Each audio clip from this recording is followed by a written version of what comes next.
पूर्वज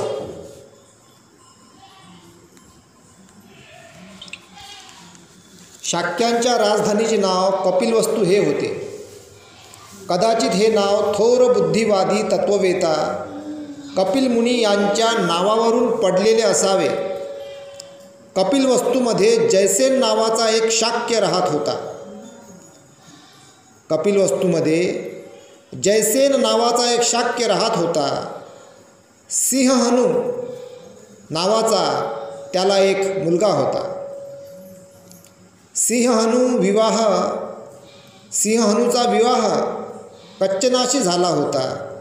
त्याला शुद्धोदन, धौतोदन, शुक्लोदन, शाक्योदन व अभितोदन असे 5 पुत्र होते. या 5 पुत्रांशिवाय सिंहहनूला अमिता व प्रमिता या नावाच्या 2 कन्या होत्या. म्हणजे 5 मुलं होते. जयसेनला एक मुलगा सिंहहनू, त्या सिंहहनूला 5 मुलं होते आणि 2 मुली होत्या. त्यांच्या कुटुंबाचे गोत्र आदित्य होते. शुद्धोधनाचा विवाह, कुटुंबाचे गोत्र त्यावेळेस गोत्र राहत होतं, आदित्य होते. शुद्धोधनाचा विवाह महामायेशी झाला होता. तिच्या पित्याचे नाव अंजन व आईचे नाव सुलक्षणा असे होते. अंजन हा कोलीय वंशातील होता. तो देवदह नावाच्या गावी राहत होता. शुद्धोधन हा मोठा योद्धा होता. जेव्हा शुद्धोधनाने शूरपणा दाखविला तेव्हाच त्याला दुसरी पत्नी करण्याची अनुमती देण्यात आली व त्याने दुसरी पत्नी म्हणून महाप्रजापतीची निवड केली. ती महामायेची वडील बहीण होती. शुद्धोधन फार श्रीमंत होता. त्याच्या मालकीची भूमी विस्तृत होती व त्याचे पुष्कळ नोकर चाकर होते. असे म्हणतात की त्याच्या मालकीची जमीन नांगरण्यासाठी 1000 नांगर चालत असत. तो ऐशोआरामात राहत होता. त्याचे अनेक महाल होते. त्या 2500 वर्षा अगोदर एक महापुरुष का आला का त्याचा इतिहास पुरा तयार झाला पुऱ्या जगामध्ये. नाहीतर त्या सिंहहनूला अधिक बाकीचे लेकरं होते, पण त्याचा एवढा इतिहास गाजला काय? त्यांचे पुस्तकं छापल्या गेले काय? नाही. इतकी मोठी विद्वत्ता असते. एक महापुरुष, आजही त्या महापुरुषाचा इतिहास संपूर्ण जगामध्ये वारंवार वाचला जातो. वारंवार त्याची चाचणी केली जाते. वारंवार त्याच्यावर शोध घेतला जाते का बाकीचे त्याचं काय झालं बा. मग त्याचे बाकीचे जे भावंड होते, बहीण होत्या, त्यांना कोण त्याचं कुटुंब कुठं आहे बा आता, हे काही म्हणजे किती फक्त भगवान बुद्धांचाच जो मूळ इतिहास आहे सिद्धार्थ गौतमापासून, त्याच्यावरच पूर्ण लिखाण आहे. हे महत्त्वाचं आहे. 3 जन्म. शुद्धोधनाला सिद्धार्थ गौतम हा पुत्र झाला. त्याच्या जन्माची कथा अशी आहे. शाक्य लोकात प्रतिवर्षी आषाढ महिन्यात येणारा एक उत्सव पाळण्याची प्रथा होती. सर्व शाक्य लोक आणि त्याप्रमाणे राजघराण्यातील मंडळी हा महोत्सव साजरा करीत असत. हा महोत्सव 7 दिवस साजरा करण्याची पद्धत होती. त्या काळामध्ये सुद्धा या आषाढ जसा पौर्णिमा हे लागते ना, आषाढ पौर्णिमा, या आषाढ महिन्यामध्येच त्यांनी 7 दिवस उत्सव चालत होता. आपण सुद्धा तो उत्सव करायला सुरुवात केली पाहिजे. कारण हे त्यावेळेस जे झालेल्या घडलेल्या घटना आपण सुद्धा हा उत्सव केला पाहिजे. 7 दिवस इतके उत्सव आपल्या याच्यात का तुम्ही करू आनंदात इतके आनंदाचे क्षण आहे का आपल्याला तेव्हा काय आहे आपण फक्त एवढंच पाहतो. 14 एप्रिल आहे बा बुद्ध पौर्णिमा, 14 ऑक्टोबर असंच जाणतो फक्त आपण. 12ही महिने खूप उत्सव आहे या कल्चरमध्ये, या धम्माच्या वाटचालीमध्ये. हा महोत्सव 7 दिवस साजरा करण्याची पद्धत होती. एकदा महामायेने हा महोत्सव मोठ्या थाटामाटात पुष्पमाला सुगंधादी वस्तूचा उपयोग करून, परंतु मद्यपानादी उत्तेजक वस्तू वज्र करून साजरा करण्याचे ठरविले. महामायेनं काय केलं, कोणी मद्यपान वगैरे करणार नाही बा, फक्त पुष्पमाला सुगंधित द्रव्य पदार्थ त्यांच्यापासूनच हा उत्सव साजरा होईल, नियम लावला. असेच चांगले चांगले नियम, व्यसनापासून दूर असे उत्सव आपण साजरे केले पाहिजे. उत्सवाच्या 7व्या दिवशी ती भल्या पहाटे उठली, सुगंधी पाण्याने तिने आंघोळ केली. म्हणजे सिद्धार्थ गौतमाचा बोधिसत्व जन्म कसा होत आहे त्याचं विश्लेषण इथं मांडण्यात आलेलं आहे. उत्सवाच्या 7व्या दिवशी ती भल्या पहाटे उठली, सुगंधी पाण्याने तिने आंघोळ केली. दानधर्मार्थ 4 लक्ष मोहरा तिने देणगी म्हणून वाट्याला मौल्यवान अलंकार घालून, तिने दानधर्मार्थ 4 लक्ष मोहरा तिने देणगी म्हणून वाटल्या, मौल्यवान अलंकार घालून साज शृंगार केला, आवडीच्या पदार्थाचे सेवन केले व व्रताचरण करून निद्रेसाठी कलात्मकतेने सजविलेल्या शयनमंदिरात ती गेली. त्या रात्री शुद्धधन व महामाया याचा एकांत होऊन महामायेला गर्भसंभव झाला. पलंगावर पहुडली असताना ती तशीच झोपी गेली. निद्राधीन असताना तिला स्वप्न पडले. स्वप्नात तिला असे दिसले की चतुर्दिक्पालांनी आपणाला निद्रित स्थितीत मंचकासह उचलले व हिमालयाच्या माथ्यावर नेऊन एका विशाल शाल वृक्षाखाली ठेवून ते बाजूला उभे राहिले आहेत. स्वप्न पडलं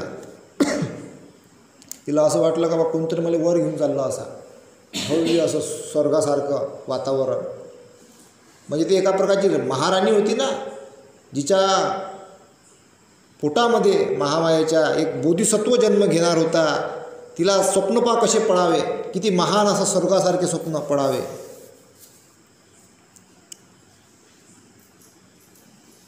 नंतर चतुर्दिक्पालांच्या स्त्रिया तिच्याजवळ आल्या व त्यांनी तिला मानस सरोवराकडे नेले. त्यांनी तेथे तिला अभ्यंग स्नान घालून तिची वेशभूषा केली. तिला त्यांनी सुगंधी द्रव्य लावून फुलांनी असे सजविले की ती पुन्हा दिव्य शक्तीचे स्वागत करावयास तयार झाली आहे असे वाटले. म्हणजे महामायेला असं सजवलं का कोणती तरी दिव्य शक्तीचं ते स्वागत करायला तयार आहे, असा त्यावेळेस ते वातावरण तयार झालं होतं. इतक्यात सुमेध नावाचा एक बोधिसत्व तिच्या पुढे प्रकट झाला व तिला म्हणाला, माझा शेवटचा जन्म होत आहे. माझा शेवटचा जन्म पृथ्वीवर घेण्याचे ठरविले आहे. तू माझी माता होण्यास कबूल होशील का? मी माझा शेवटचा जन्म पृथ्वीवर घेण्याचे ठरविले आहे. तू माझी माता होण्यास कबूल होशील का? तिने उत्तर दिले मोठ्या आनंदाने. त्या क्षणी महामायेला जाग आली. पा सुमेध नावाचा बोधिसत्व त्यांच्या स्वप्नामध्ये येत आहे आणि विचारते का बा माझी माता होशील का? तर मोठ्या आनंदाने त्या क्षणी महामायेला जाग आली. आनंद पडला.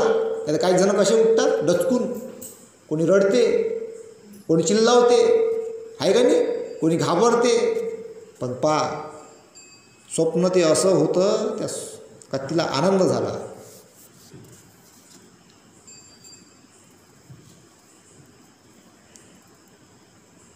दुसऱ्या दिवशी सकाळी महामायेने आपले स्वप्न शुद्धोधनास सांगितले. स्वप्नाचा अर्थबोध न झाल्यामुळे शुद्धोधनाने स्वप्नविद्येत पारंगत असलेल्या सुप्रसिद्ध 8 ब्राह्मणांना बोलवून घेतले. सुप्रसिद्ध 8 ब्राह्मणांना. त्यावेळेस श्रमण संस्कृती आणि ब्राह्मण संस्कृती सर्वात अगोदर होती. फक्त श्रमण संस्कृती. श्रमण म्हणजे श्रम करणारा, जो काहीतरी खोज करून राहिला, काहीतरी शोधून राहिला. त्यानंतर मग त्यामध्ये दुसरी फळी तयार झाली, ब्राह्मणांची फळी. तर त्यांना मग त्यावेळेस काही दोन्ही प्रकार आहेत, चांगले आणि वाईट. चांगले ब्राह्मण आहे, वाईटही ब्राह्मण आहे. तर त्यावेळेस ब्राह्मण म्हणजे ही एक अवस्था होती. आता एक वर्णवादी व्यवस्थेनुसार ब्राह्मण म्हटलं गेलेलं आहे. ब्राह्मण, क्षत्रिय, वैश्य, शूद्र. त्यावेळेस ब्राह्मण म्हणजे एक अवस्था होती, अवस्था. हे पुरं जग आहे ब्रह्मांड, याला ब्रह्मांड म्हणायचं. त्याच्यावरून तो ब्राह्मण शब्द आला असावा असं मला वाटते.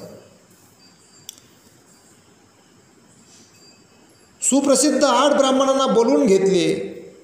त्यांची नावे राम, धन, लखन, मंती, यन्न, सुयाम, भोग व सुदत्त अशी होती. शुद्धोधनाने त्यांच्या स्वागताची यथायोग्य तयारी केली. त्याने सेवकांकडून जमिनीवर फुलांचे सडे घालून त्या ब्राह्मणांसाठी उच्चासने मांडली.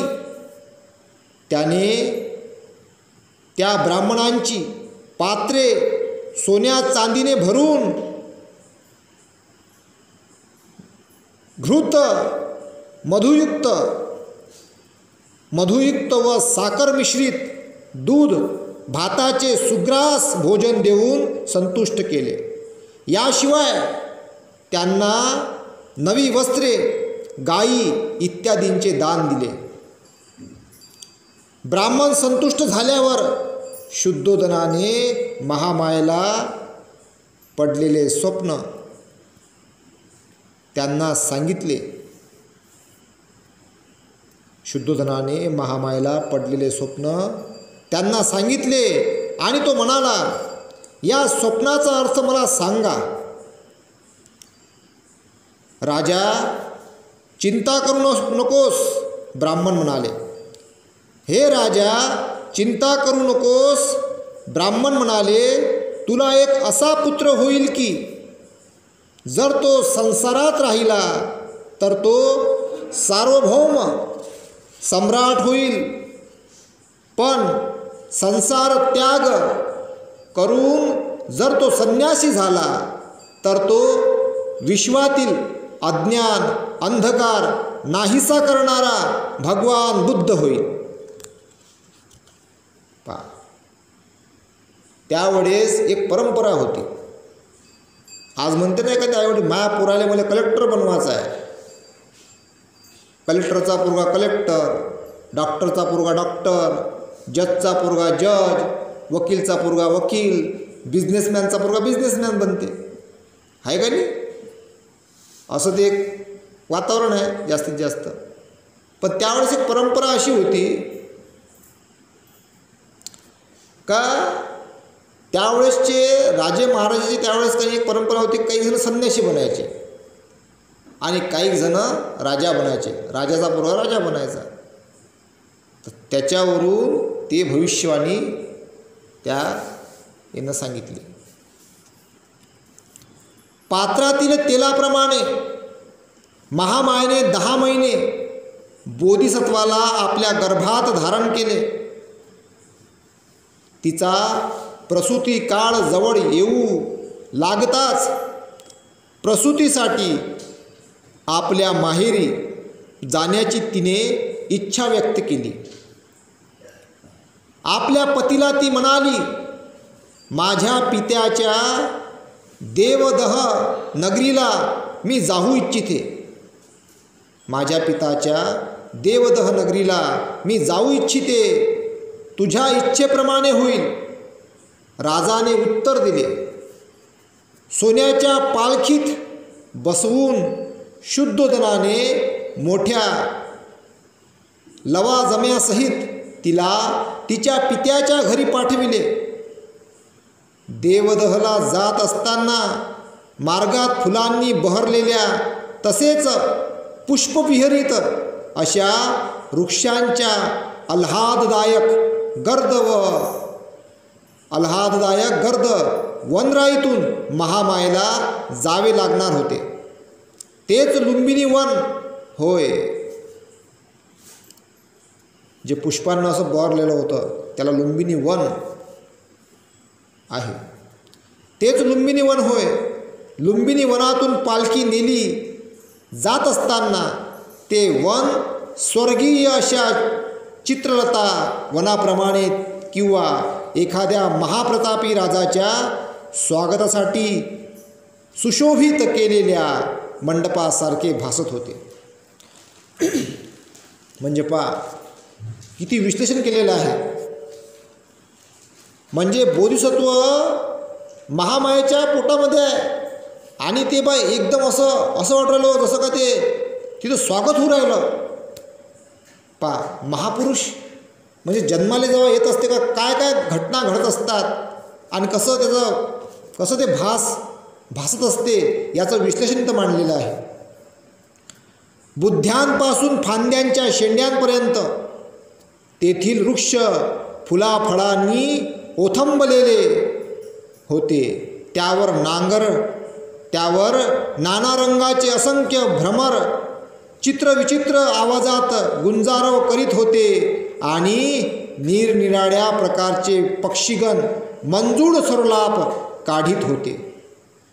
म्हणजे पहा त्यावेळेस पक्षी पाखरू जेवढे त्यावेळेस जनावरं होते ते आनंदाने आपली किंकारी मारत होते असं म्हटलं गेलेलं आहे. तेथील मनोरमा दृश्य पाहून महामायेच्या मनात तेथे थांबून काही काळ क्रीडाविहार करण्याची इच्छा उत्पन्न झाली. क्रीडाविहार म्हणजे थोडंसं टहलणं, थोडंसं तिथं प्रसन्न राहणं, थोडंसं तिथं आनंद व्यक्त करणं. क्रीडाविहार करण्याची इच्छा उत्पन्न झाली म्हणून तिने पालखी वाहणाऱ्या सेवकास आपली पालखी शालवृक्षाच्या कुंजात नेऊन उतरविण्यास व तेथे उभे राहण्यास सांगितले. महामाया पालखीतून उतरली व तेथील एका सुंदर शालवृक्षाच्या बुध्यांशी चालत गेली.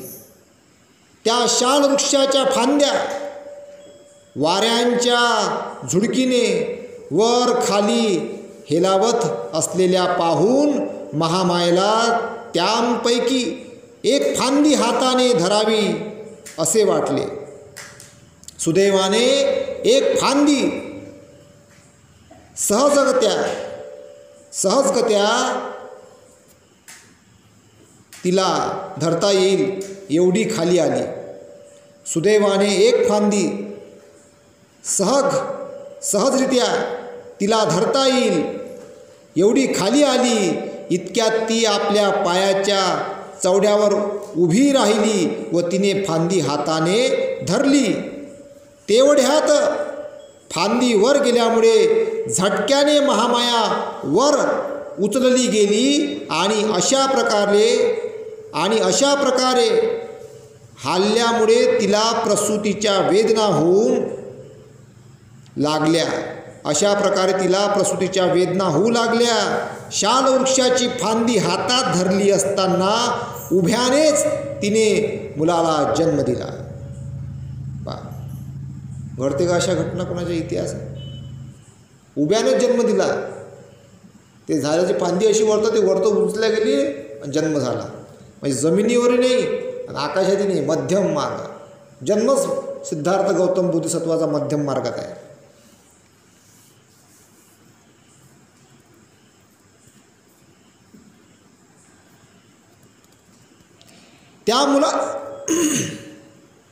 त्या मुलाचा जन्म ख्रिस्तपूर्व 563व्या वर्षी वैशाखी पौर्णिमेला झाला. शुद्धोधन व महामाया यांचा विवाह होऊन पुष्कळ वर्षे झाली होती, परंतु त्यांच्या पोटी संतान नव्हते आणि म्हणून पुत्रप्राप्तीस झाली. तेव्हा शुद्धोधनाने व त्यांच्या परिवाराने आणि सर्व शाक्यांनी पुत्रजन्माचा तो उत्सव मोठ्या हर्षोल्लासाने थाटामाटात साजरा केला. पुत्रजन्माच्या यावेळी कपिलवस्तूचे राजपद भूषविण्याची पाळी शुद्धोधनाची होती. अर्थातच त्यामुळे त्या बालकाला युवराज म्हणून संबोधण्यात येऊ लागले.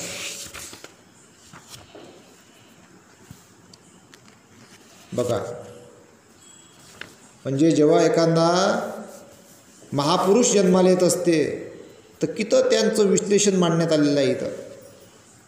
पहा, पुढे आहे असित मुनीचे आगमन.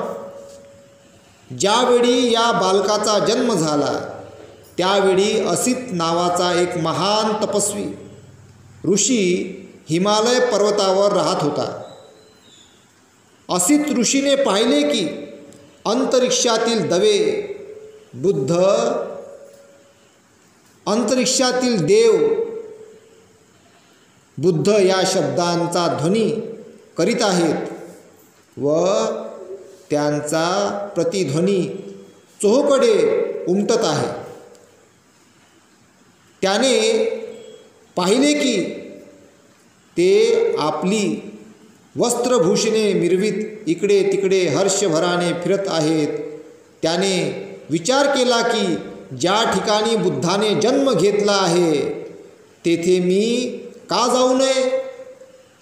त्याने आपल्या दिव्य दृष्टीने सर्व जंबूद्वीपाचे निरीक्षण केले. तेव्हा शुद्धोधनाच्या गृही तळपणारे एक दिव्य बालक, शुद्धोधनाच्या गृही तळपणारे एक दिव्य बालक जन्माला आले असून त्यामुळेच अंतरिक्षातील सर्व देव हर्षनिर्भर झाले आहेत असे त्याला दिसले. म्हणून तो महान ऋषी उठला आणि आपल्या पुतण्या नरदत्त याला बरोबर घेऊन राजा शुद्धोधनाच्या गृही आला व त्यांच्या राजवाड्याच्या प्रवेशद्वारी उभा राहिला. तेथे त्याने लाखो लोक गोळा झाल्याचे पाहिले. तेव्हा तो द्वारपालाजवळ गेला आणि त्याला म्हणाला, अरे राजाला जाऊन सांग की दाराशी एक तपस्वी उभा आहे. तेव्हा तो द्वारपाल शुद्धोधनाजवळ गेला आणि हात जोडून म्हणाला, महाराज, दाराशी एक वयोवृद्ध ऋषी येऊन उभे राहिले आहेत. ते आपणाला भेटण्याची इच्छा व्यक्त करीत आहेत. राजाने असित मुनीकरिता एका आसनाची व्यवस्था केली आणि तो द्वारपालास म्हणाला,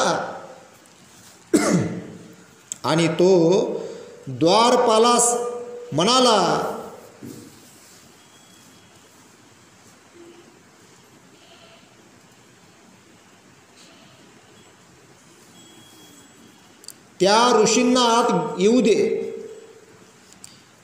आणि तो द्वारपालास म्हणाला, त्या ऋषींना आत येऊ दे. तेव्हा महालाच्या बाहेर येऊन तो द्वारपाल असित मुनीला म्हणाला, कृपा करून आत चला.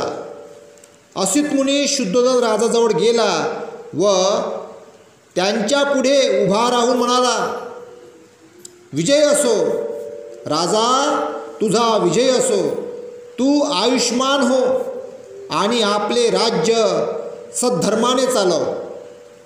तेव्हा शुद्धोधनाने असित मुनीला साष्टांग नमस्कार घातला आणि त्याला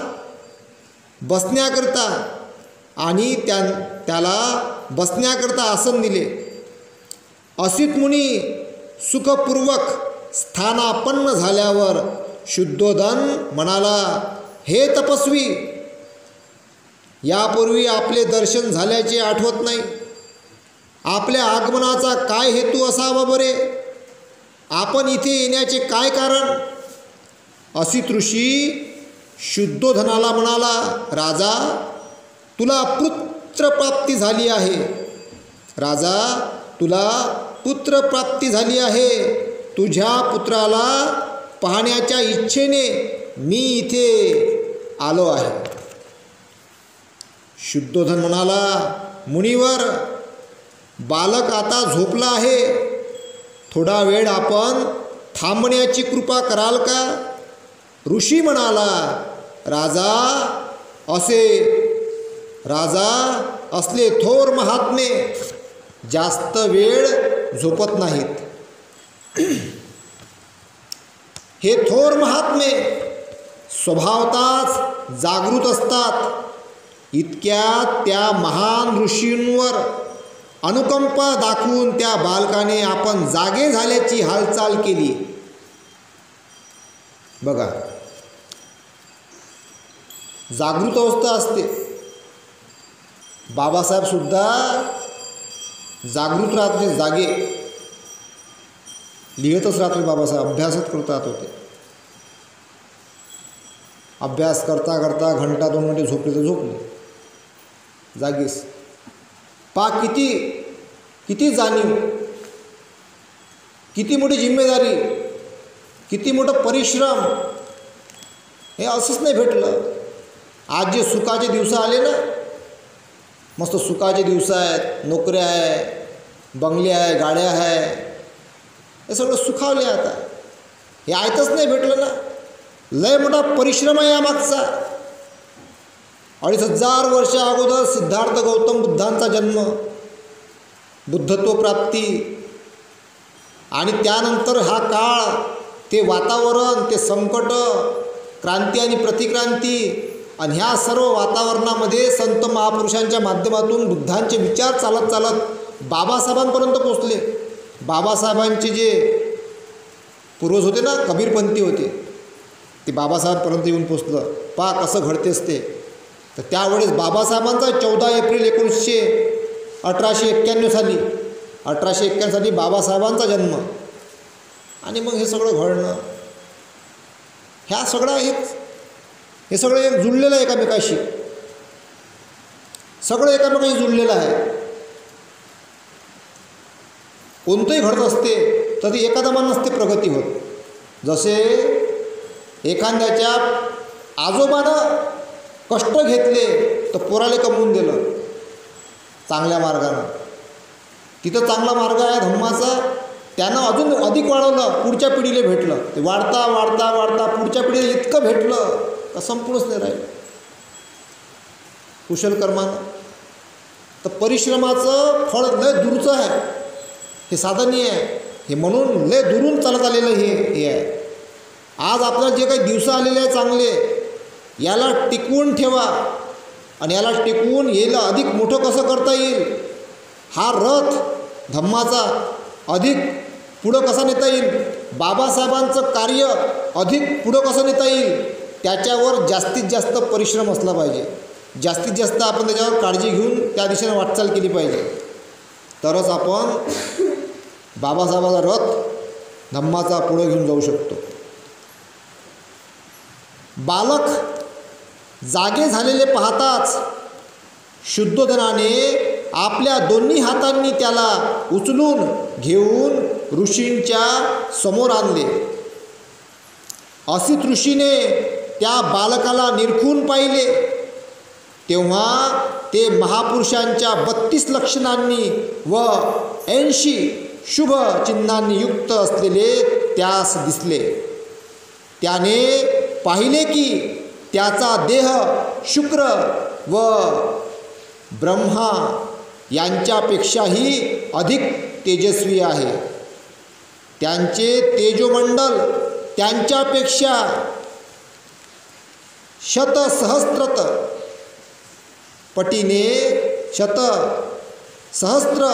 पटीने अधिक दैदिप्यमान आहे. असित ऋषींच्या मुखातून त्वरित उद्गार निघाले. निसंदेह या पृथ्वी तलावावर हा अलौकिक पुरुष अवतरला आहे.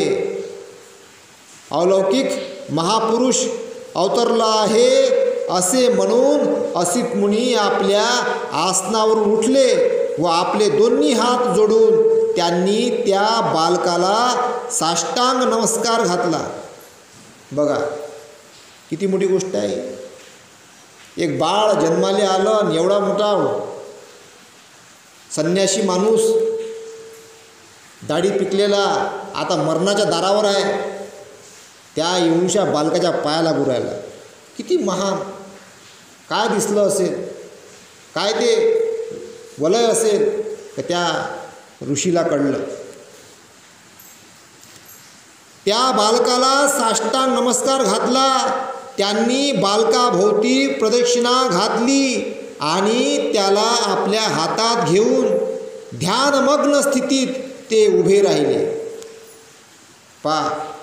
त्या बालकाला घेऊन ते ध्यानमग्न अवस्थेत उभे राहिले. असित ऋषीला पूर्वीची सुपरिचित भविष्यवाणी माहीत होती. गौतमाप्रमाणे महापुरुषांच्या 32 लक्षणांनी युक्त असलेल्यांच्या पुढे 2च मार्ग असतात, तिसरा नाही. जर तो संसारी जीवनात राहिला तर चक्रवर्ती सम्राट होईल, पण जर गृहत्याग करून त्याने संन्यास घेतला तर तो सम्यक संबुद्ध असा बुद्ध होईल. असित ऋषीला खात्री होती की हे बालक गृहस्थी जीवनात राहणार नाही. त्या बालकाकडे पाहून अश्रू ढाळीत दीर्घ निश्वास टाकून तो ऋषी रडू लागला. असित मुनी अश्रू ढाळीत व दीर्घ निश्वास टाकीत रडत आहे हे शुद्धोधनाने पाहिले. असित मुनी रडत असलेला पाहून शुद्धोधनाच्या अंगावर रोमांच उभे राहिले. येते ना अंगाले काटे, काहीतरी असं पाहिल्यानंतर किंवा घटना घडल्यानंतर रोमांच उभे राहिले आणि त्यांनी व्याकुळतेने असित मुनीला विचारले, हे मुनिवर, अशा रीतीने का रडत आहात? अश्रू का ढाळीत आहात? दीर्घ निश्वास का टाकीत आहात? माझ्या बालकाचे भविष्य निर्विघ्न आहे ना? असा प्रश्न केला. निर्विघ्न आहे का? हे ऐकून ऋषी म्हणाला, राजा, मी बालकासाठी रडत नाही, त्याचे भविष्य अगदी निर्विघ्न आहे. मी रडतो आहे तो माझ्यासाठी. का बरं? शुद्धोधनाने विचारले. ऋषी उतरला, मी वयोवृद्ध झालो आहे. माझं आयुष्य आता संपत आलं आहे. निश्चितपणे हे बालक बुद्ध होणार असून ते परमोच्च व सम्यक संबुद्धी प्राप्त करून घेईल. तदनंतर आजवर या पृथ्वी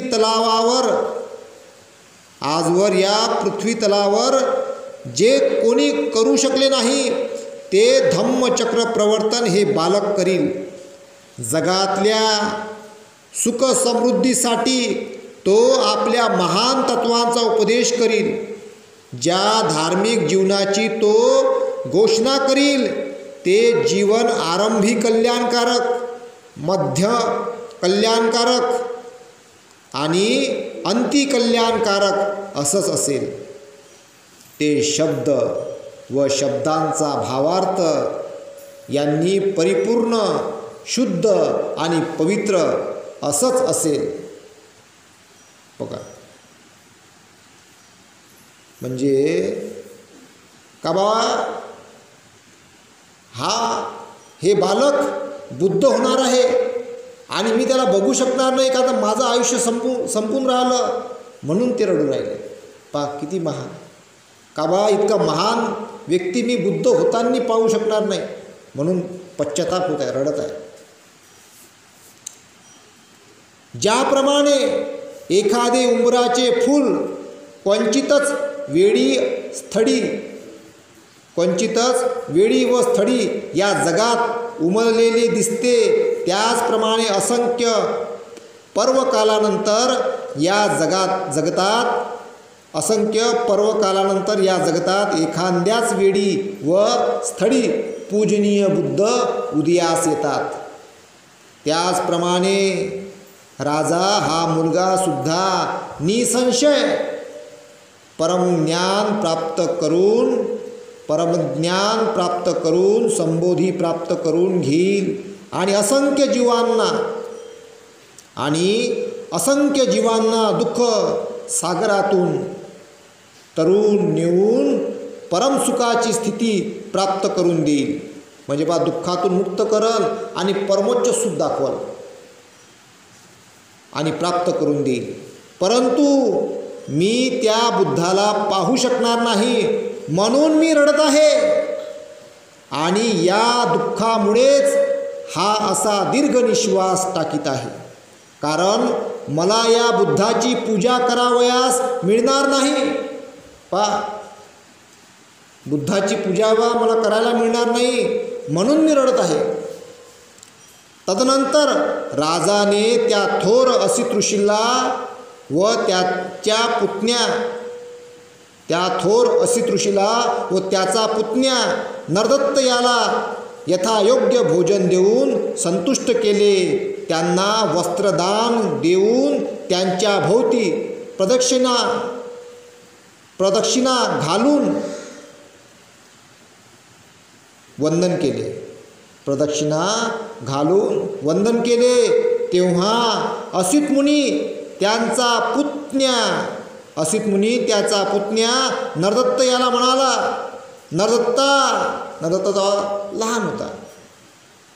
नरदत्ता, जेव्हा हे बालक बुद्ध झाल्याचे तू ऐकशील तेव्हा त्याच्याकडे जाऊन त्यांच्या ज्ञानमार्गाचा अनुग्रह कर.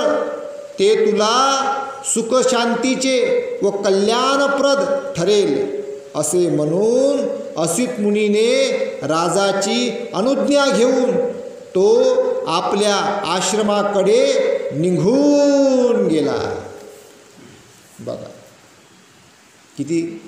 किती महत्त्वाचं आहे का त्या ऋषीमुनीला, का असित मुनीला बा हे बालक मला बुद्ध होताना पाहता येणार नाही म्हणून रडत आहे. इतकं महान हे यामध्ये लिखाण केलेलं आहे. आणि म्हणून